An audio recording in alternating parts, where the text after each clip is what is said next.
We kick off today by diving into precision and personalized healthcare, and it's my sincere pleasure to introduce our first keynote speaker, Dr. Vikram Bajaj.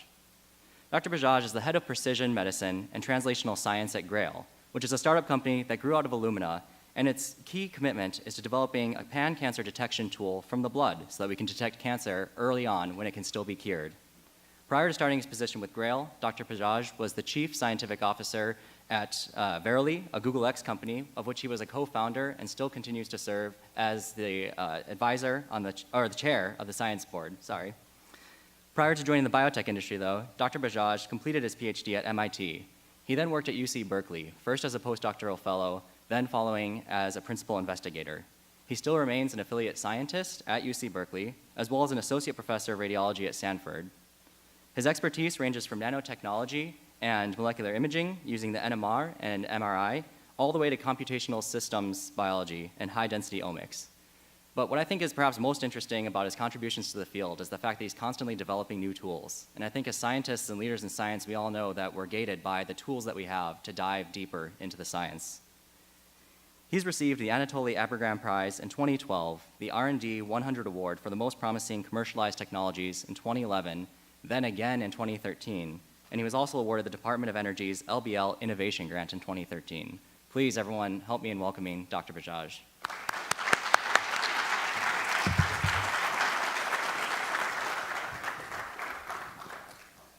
So thank you so much for the somewhat lengthy introduction.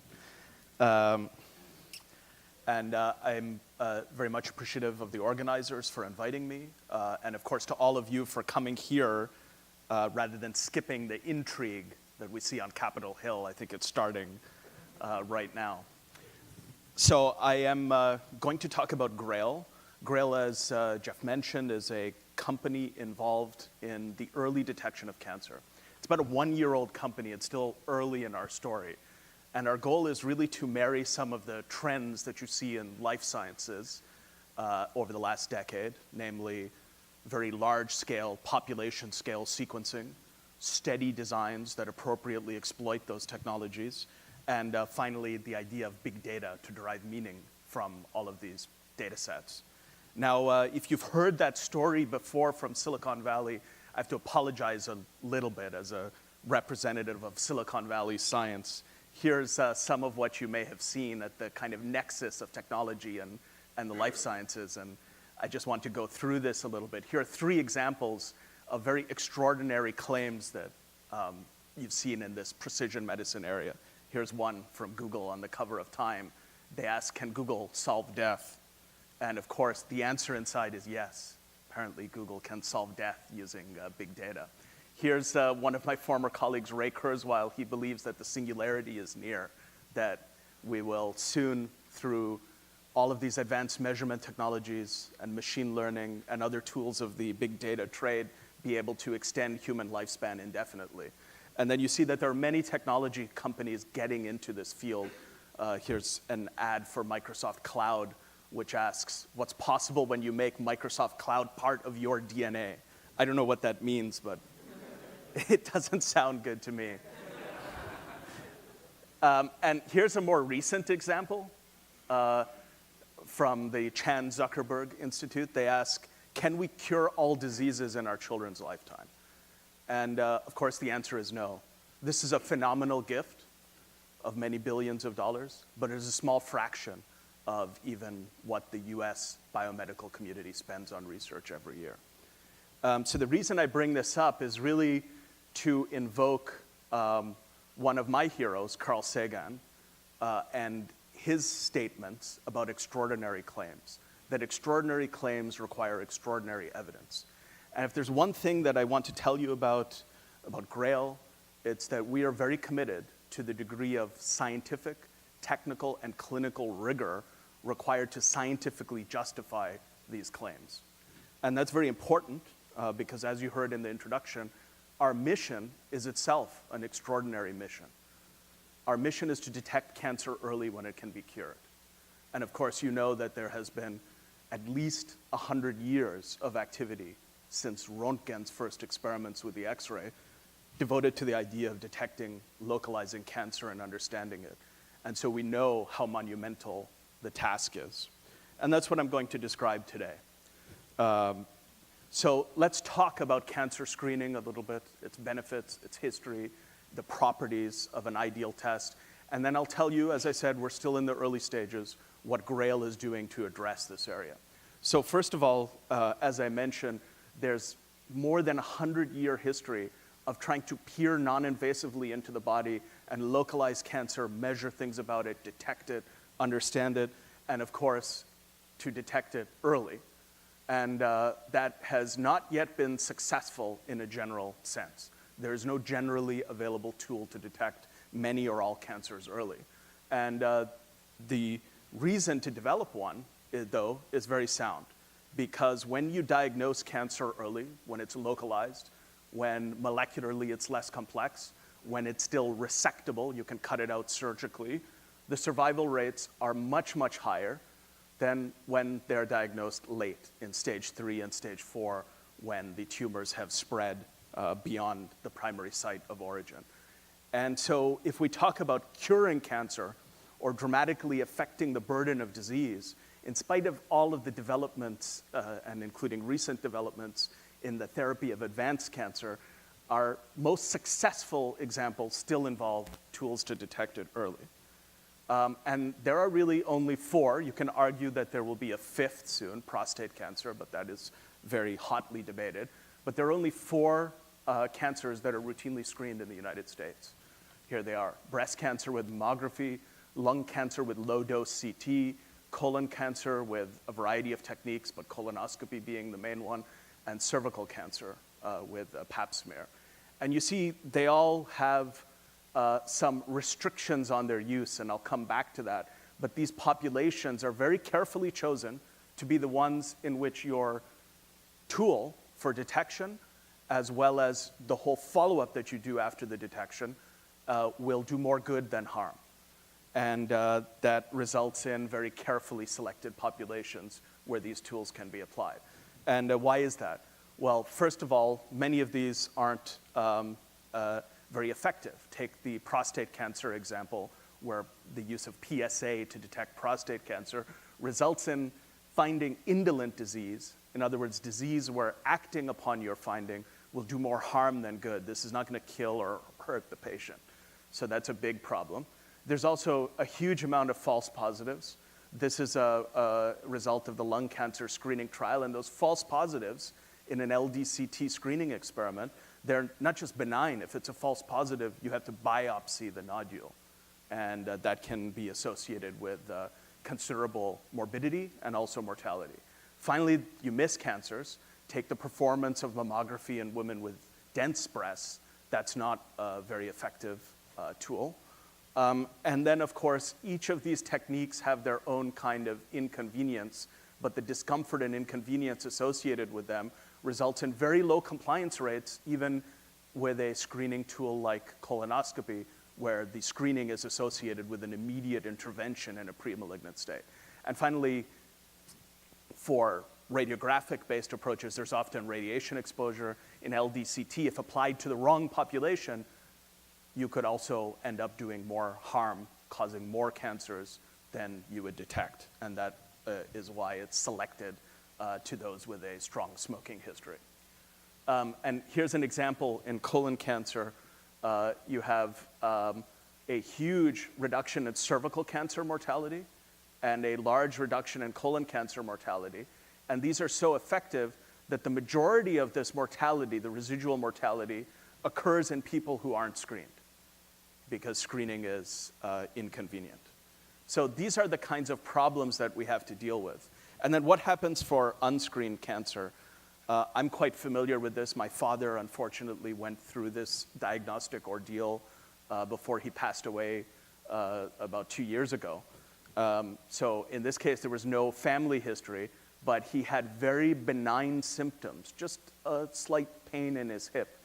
And it took about a year for this to be diagnosed as cancer via the finding of a lytic lesion. Of course, by then, it's not treatable. And so this diagnostic journey, this is very common because the early symptoms of cancer are extremely nonspecific. So you do not expect symptomatic presentation to result in a good outcome. By then, the cancer is too advanced. So obviously, we want to do this in a different way, and the field has been seeking an alternative through various kinds of screening modalities for the last decades. And we should talk about what the properties of an ideal test look like. And here's some of them. So first of all, it has to be able to distinguish cancer from non-cancer. That's obvious. But if you're talking about a pan-cancer test from the blood, then unlike an imaging experiment, you can't tell immediately where the cancer is. So the test has to have a molecular specificity that gives you some clue as to the site of origin. Otherwise, it will be very difficult to work up the patient and intervene surgically. Second, we discussed this problem of indolent disease, of disease that is not something in which you should intervene. It would cause more harm. And that means that a blood test also has to determine the aggressiveness of disease. And if you consider what the field knows about early disease biology and the pre-malignant to malignant transition, a very sensitive test that is also able to determine the aggressiveness of the disease, that is a complex set of scientific questions for one test to answer.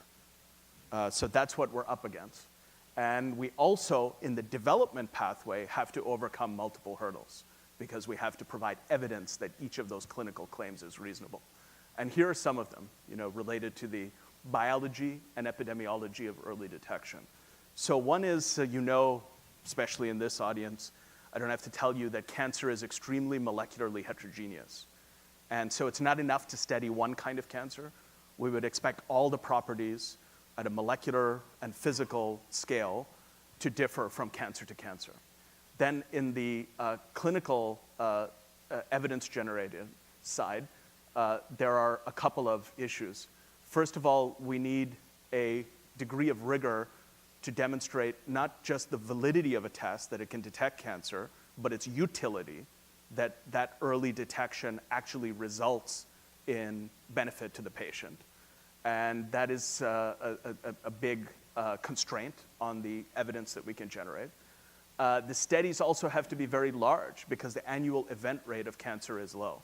If we want to see a target population that's very broad, not a high-risk population, and find enough cancer events to actually judge whether our molecular screen is effective, we have to enroll very large populations for a long period of time. And that's because in spite of the mortality and morbidity associated with cancer, there is a low event rate in the target population. So these are the hurdles that we're up against. And let me describe a little bit of this diagnostic development path. So we're here today in the discovery and feasibility stage. I'll go through that. We're trying to understand which of our molecular tools can actually classify cancer from non-cancer and give us information about the site of origin. But after that, we'd enter a developmental phase of clinical validation, clinical utility, as I mentioned, where you answer the question about benefit to the patient. And then, of course, there's a regulatory and commercialization phase. So we're in this very early stage of this journey, which we hope to accelerate, but nevertheless, it's a long journey. So now with that preamble, let me tell you about what we're going to do to meet this challenge. So our approach is really based on three things, and I'll go through examples of each and why we're doing it differently. First of all, we are a company born from Illumina, and we are using next-generation sequencing techniques very broadly to resolve as much information as we can about the tumor genome. And we'll go through the features that we measure and why we think that this is quite an important and novel kind of analyte as compared to what's been exploited in this field before. Then I mentioned this standard of evidence that comes through a clinical trial program involving a set of trials. And these are some of the largest trials in genomic medicine driven by those two things that I mentioned, heterogeneity of the disease and the low event rate. You can't get around that. And then finally, we have a data science program that is really going to allow us to rigorously and reproducibly analyze the massive data sets that we're generating from these studies, and then eventually shorten the product development cycle that I illustrated a few slides ago once we have a test on the market. So it's early days, but let's go through some examples in each case. So first of all, I mentioned that we're measuring tumor genomes. We're not doing that through a biopsy, as you recall from the introduction. We're doing this through a blood test. And we can do that because for mechanisms that we don't really know exactly, or there are several possibilities, the tumor sheds its DNA into the circulation. And that's cell-free DNA. There are also cell-free RNA, so cell-free nucleic acids. And the task is to sensitively measure the tumor-derived DNA in a plasma sample and understand how it's different from the overwhelming majority of background DNA that's coming from other sources in the body, including cells of immune lineage, including natural inflammatory processes and anything resulting in tissue turnover, and other sources that we don't understand. So the beauty of these next generation sequencing methods is it allows us to do a very detailed readout of these fragments of DNA, assembling information about the tumor genome, but at a depth that also allows us to resolve the tumor-derived material from the background contribution, which is usually 1 to 2 orders of magnitude larger, perhaps more in early cancer cases. So this is a very unique analyte, and unlike some of the other approaches that have been taken before that were accessible to the field before, we're not just measuring the concentration of a protein or a set of linear markers. It is very information-rich, and that information encodes something very specific about the tumor from which it was derived. In fact, you all know that cancer is a genomic disease, and that mutations in the tumor genome are associated with the emergence of each of these hallmarks that result first in proliferation of single cells and then eventually metastatic spread. And so the imprint of all of those processes, we can read them out from the bits of DNA that the tumor sheds into circulation. And that information content allows us to resolve these measurements through these measurements, very specific mechanisms and tumor-specific information, which we then hope will give us information about severity and also site of origin. But you recognize that we have to prove that. And so that's what I'll talk about now. Here's some of the kinds of data that we measure. And you'll see this very graphical illustration. Here you see the chromosome number at the bottom. And this is just an indication of the genomic content at that locus. And this is a very interesting story. This experiment that you see here is actually a non-invasive prenatal testing experiment where very low coverage whole genome sequencing of plasma DNA from the placenta of a pregnant mother is used to assess trisomies and other clinically relevant features. So in this set of experiments, they actually found this marked aneuploidy of several patients' genomes. And that's one of the hallmarks of cancer, that kind of genomic rearrangement and copy number alteration. So you can see very graphically in this illustration that an incidental cancer in the pregnant mother, you can see right away that it looks like cancer. It's very specific. And here is an interesting experiment. After delivery, it doesn't disappear. So you know that it's a property that persists. And in these cases, very rare, they were late cancers, but they went back, found it, and diagnosed it. And so that's some of the data. There's a lot more, but this is the most graphical that convinced the founders of the company that the time was right to actually launch something that would systematically develop and exploit these tools for this application. So what is it that we're measuring? It's not just copy number. We could spend a long time going through this, but I just wanted to point out that we are not the inventors of all of this technology. There's a body of academic literature, especially from groups at Stanford and from Bert Vogelstein at Johns Hopkins, that establishes our ability to read out tumor genomes through cell-free DNA. And the features that are read are things like somatic mutations, single nucleotide variants. We can do whole genome sequencing, as I showed you in the last example. That detects other kind of variants, structural variants, copy number alterations. We're also pursuing epigenetic measurements that involve whole genome bisulfite experiments. And there we can see patterns of methylation that are involved in activating or silencing cancer-specific genes. And of course, we're in the early stages of exploring whole transcriptome measurements through RNA that's shred into circulation. And if we can develop all of these tools and technologies and apply them, then you can see that a clear molecular picture that you might get from a tumor biopsy, we are able to indirectly build that up through the material that the tumor sheds into circulation. That's the goal, and that's why we need this diverse assay platform. So just to show you one picture, to develop that, we, of course, have to build huge laboratories. Grail is now one of the largest sequencing providers in the US, perhaps the world. You're welcome to visit. We'll have an open house periodically. But the volume of data that we have to generate is large to answer these questions. And so we've built the facilities needed to do that. And our primary platforms, for those of you who recognize them, they're HiSeq X's, and we're switching over slowly to Illumina's next generation, the NovaSeq.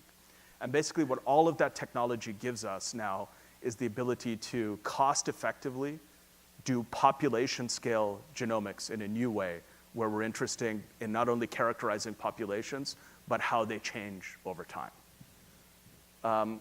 So that's all I'll say about the assay platform, though I'm happy to answer questions afterwards. I just want to give you an overview.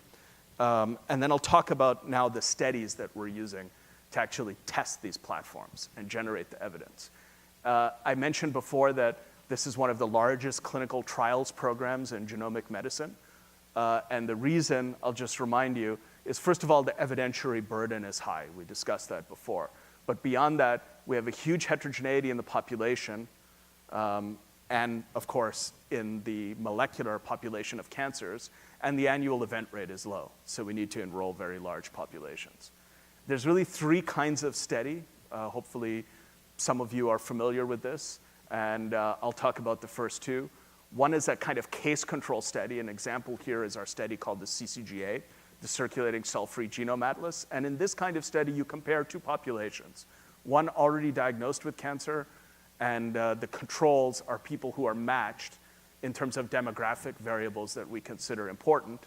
And the goal is to see how can we develop measurements and algorithms to classify cancer from non-cancer and where the cancer is in the body.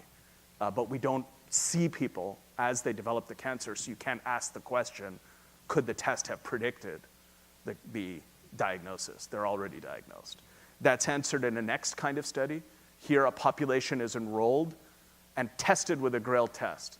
And then you can look back in time and say, yes, can the test predict who has been diagnosed with cancer by other means? And then the final kind of study is an interventional study. That's one where you basically act on the test in one arm and don't do the test in another arm in a simplified description, and you compare the real outcomes, survival benefits, other things. So I won't talk about that, but you recognize that in that development path that I showed, all three kinds of evidence are required, and they must be manifest at different phases, although it's possible to combine them in some cases. So let's talk about CCGA first. This is obviously named after the TCGA. In this case, it's the Circulating Cell-Free Genome Atlas. And here, as I said, the endpoints are to understand cancer, non-cancer, and tissue of origin. And because we're getting tumor sequencing in all of these patients, we also want to understand the concordance between what we measure in circulation and what we can measure through a biopsy. Now, we don't expect that concordance to be perfect because there's huge heterogeneity even within one tumor site when you biopsy it, let alone between different tumors in the same patient. But concordance provides strong evidence that the material is tumor-derived. And we recently presented some of those results at ASCO, if anyone is interested in looking it up. So here's the study design. It's a massive study. 10,000 people, although we're likely to enroll many more. 7,000 cancer subjects providing blood samples and tissue with some observational follow-up, and 3,000 healthy controls. Obviously, there's no tissue provided by healthy controls. And again, the size of that study, that's really driven by basic biological and epidemiological features. And so you need a study of this size, just to be able to ask questions that we're asking about a pan-cancer test. So this study is enrolling and is likely to be complete next year. So it's a very aggressive timetable for a program of this kind. And I'll spend a little bit of time describing another kind of study. This study is called STRIVE. We don't know what it stands for, so if you have any suggestions, that would be helpful, but it sounds good. And this is a longitudinal study of 120,000 women, also enrolling, undergoing screening mammography. These numbers sound amazingly large, but keep in mind the heterogeneity of the disease, the low event rate. It actually requires that. You need these numbers in order to answer these questions. And the goal there is, in an indication-specific way, not pan-cancer, to try to see if we can develop a Grail test as an adjunct to mammography that would operate in that mammography screen population in some ways. And it is a complex study that actually supports the development of many products within that screen-detected population. But the key points that I want to make to you here are that from these 120,000 women, the number of events is actually not quite small. I mean, it's what you'd expect, but it's intrinsically small, and that's driving the numbers. So we'll have 650 non-breast cancers, 550 invasive cancers that we see in this arm, 50 cancers that are missed even after diagnostic imaging, and then 90 that are missed by mammography altogether. And so in each of these cases, each of these events, each of these representing some population or some comparison, we can use the results to develop a product or understand the performance of the test. And the scale, again, is not something that you can easily escape. So the last thing I want to describe is our data science program. And I can't say too much about it here because the initial readout, our first scientific report, we're a one-year-old company, was just last week at ASCO.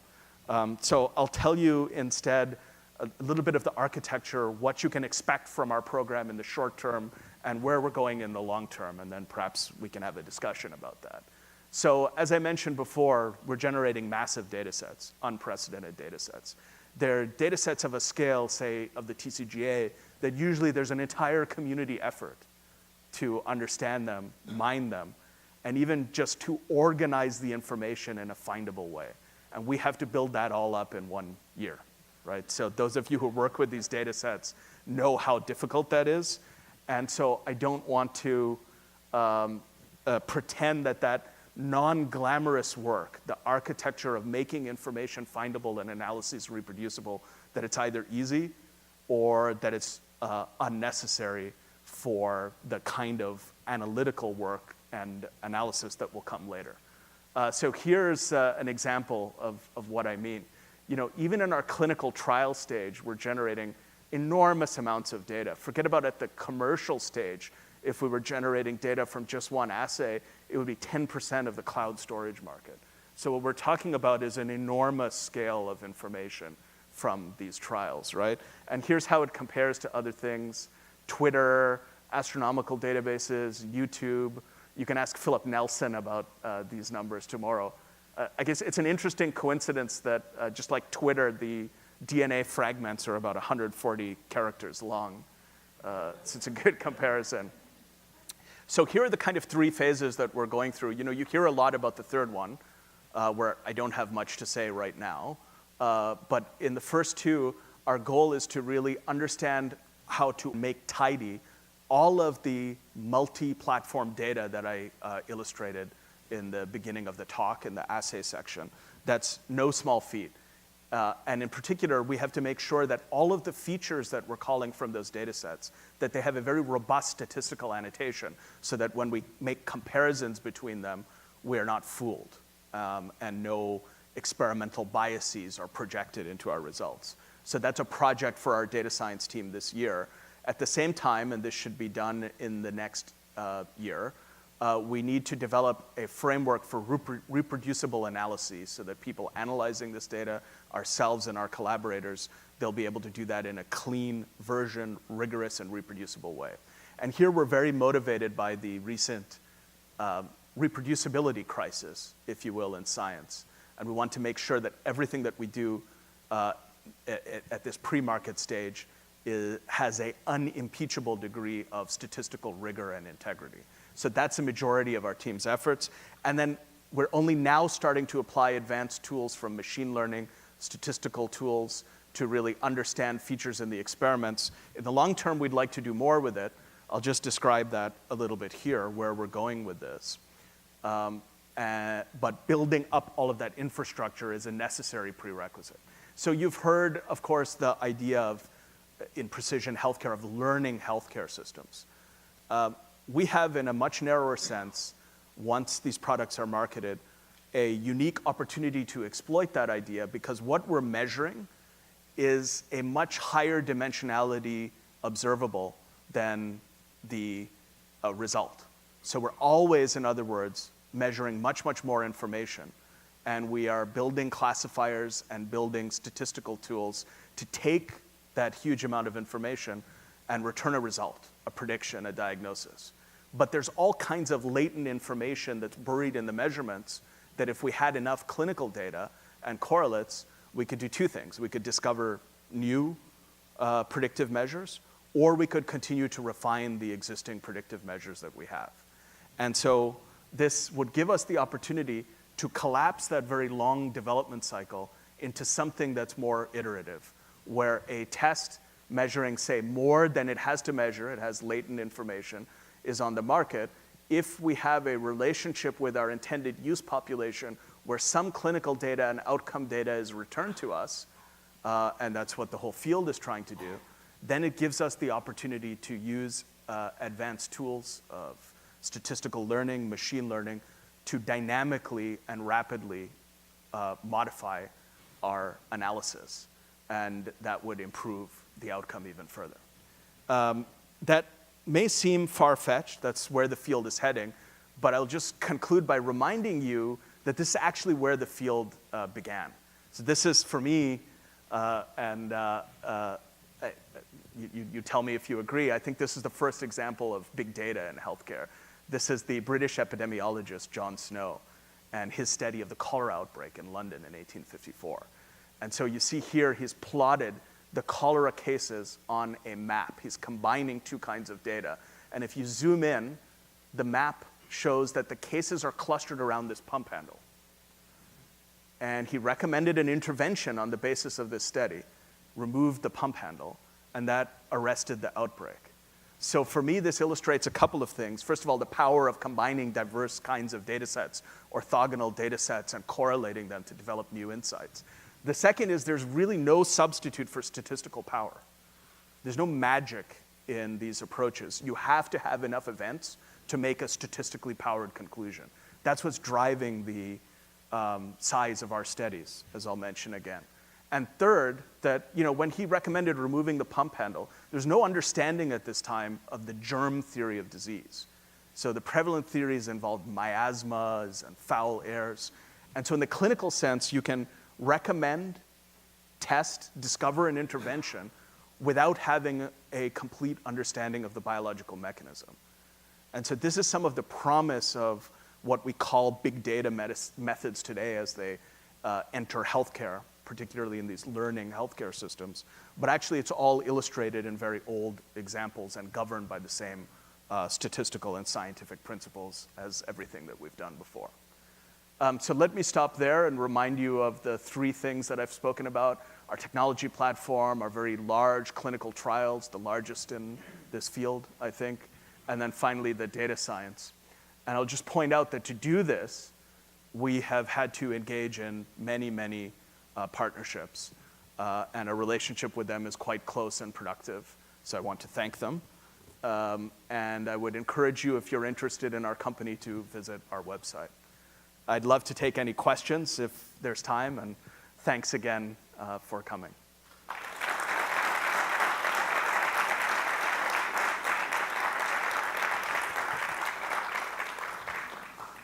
Good morning. Thank you for thought-provoking talk. My name is Eugene Chandrov. I'm actually an oncology fellow at Johns Hopkins. Hi. The question, I think, becomes in terms of, we've been having long discussions actually among my oncology colleagues and I about when we achieve this vision of being able to sequence genomes, the cost comes down, et cetera, we figure out how the tests are usable. Especially if you're doing deep sequencing and you're looking at the genomic as well as the somatic mutations inherently. Yes. Do you have the context and the future mapped out for what you're going to do to address potentially, especially in the iterative phase of genetic counseling, in terms of family members, in terms of future cancer risk, even if you don't find the actual tumor circulating DNA because the patient doesn't have it? As you said, it's a low incidence. But this is going to uncover people who might potentially have Huntington's coming up. So how is that going to be done? No, it's a great question. I can say that we've given that great thought in the context of our studies, and there the field does not have a single approach to the return of incidental findings. That's one conclusion of that analysis. We also think that germline risk alleles may have a role in improving the classification performance of any test based on cfDNA, so we may want to exploit that. And this is a issue that arises in any kind of large-scale genomic study, and it's one that we're very aware of and so far are handling in the context of those studies. There's no marketed product yet. I have a question. Yeah, my name is Kunal Parikh. I just finished my PhD at Johns Hopkins. Thank you for your time and for your enthusiasm. I certainly hope that you're very successful. I have two questions for you. So one is, the type of company that you're building here is one where there's very little market risk, but there's a lot of technical risk. Are those the sorts of endeavors that you advise us to pursue? And the second question is, obviously you're very early in this, but how do you think about, as you're developing these sorts of tools that may change cancer care, how do you think about developing these in an equitable way to enable access and affordability around the world? So I can only answer the first question personally, right? And I'll go back to something that you said in the introduction. I think that the questions that we can ask, especially about biology, about the natural world, even the questions, not just the answers, they're circumscribed by the tools that we have available to answer them. And so for me, being at the forefront of technology was really personally important. And I think what I would advise, if you're a scientist and that's what motivates you, it's the combination of biological risk, scientific risk, with tools that allow you to ask questions that address the risk that I think results in the best outcomes. Now, there's market risk in everything, but one would hope as scientists that the problems we tackle, that the scientific risk is greater in the earlier stages. And I think your second part of the question, as I understood it, was about the global angle, global disease burden. Correct me if I misunderstood it. That's something that we're trying to address. Recently, we joined forces with a Hong Kong-based company called Serena, and they're helping us think through some of this in the Southeast Asian markets. Obviously, it's early days, but we're really committed to making sure that we address the global burden of cancer, not just cancer in the United States. Prabhu, I'm an associate director of R&D at Oncoceutics, an oncology company in Philadelphia. My question is related to how do you factor in age in your studies, because it's an important determining factor for the incidence of cancer. And then in your long-term vision, do you think this could potentially be a test which would be required at a particular age, like there's colorectal cancer screening, which is recommended before the age of 50 and so on? Yes, no, great question. I'll answer in two ways. first of all, age is something in our studies. We're trying to achieve a representative age distribution for the target population, and it's handled, say, in the CCGA study by having age-matched controls. From that, you would naturally develop the right target population. A second aspect is more subtle. They're actually confounding biology that is age-associated that makes the performance of any kind of test like this age-dependent in a way. And one example is a phenomenon called clonal hematopoiesis, where just with age in cells of hematopoietic lineage, they accumulate mutations which look like cancer. And they actually lead to hematological cancers. So that phenomena means that in some cases we have to understand the somatic variation in the white blood cells and compare it to what's in cell-free DNA, because so much of the cell-free DNA is derived from cells other than the tumor. That sharply increases with age. So that's a subtle question, but very important for us to take it into account. Hi, Fidel Serrano from the University of the Philippines. From the way I understand it, you're trying to use machine learning to see if you can get new insights from your large data sets, correct? That's our aspiration. Yeah, so First, we have to generate the large data sets. yeah, obviously. The way I understand it is machine learning, you try to teach it. This is cancer, this is not cancer. And then over time, he learns how that you just have to feed it the large data set and then he gets it on his own.